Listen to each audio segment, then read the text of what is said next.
ગુજરાતમાં જમીનના ભાવે જેમ જેમ વધતા જાય છે એમ ડખાઓ પણ વધતા જ જાય છે.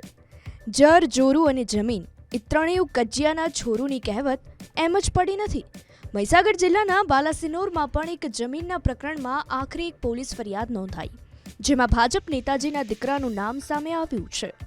મહીસાગરના બાલાસિનોરમાં પિલોદરા રોડ પર આવેલી એક જમીનના ડખામાં ગેંગ બનાવીને હુમલો કરવાના એક કેસમાં ભાજપના બાલાસિનોરના પૂર્વ ધારાસભ્ય અને એક ડેરીના ડિરેક્ટર રાજેશ પાઠક ઉર્ફ પપ્પુ પાઠકના દીકરાનું નામ પોલીસ ચોપડે ચડ્યું છે.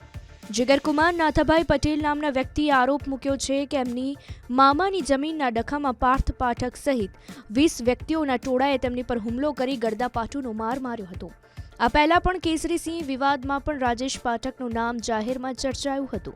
હવે ભાજપના નેતાજીના દીકરા સામે પોલીસ ફરિયાદ થતા બાલાસિનોરમાં આ મામલો ચર્ચાને એરણે છે.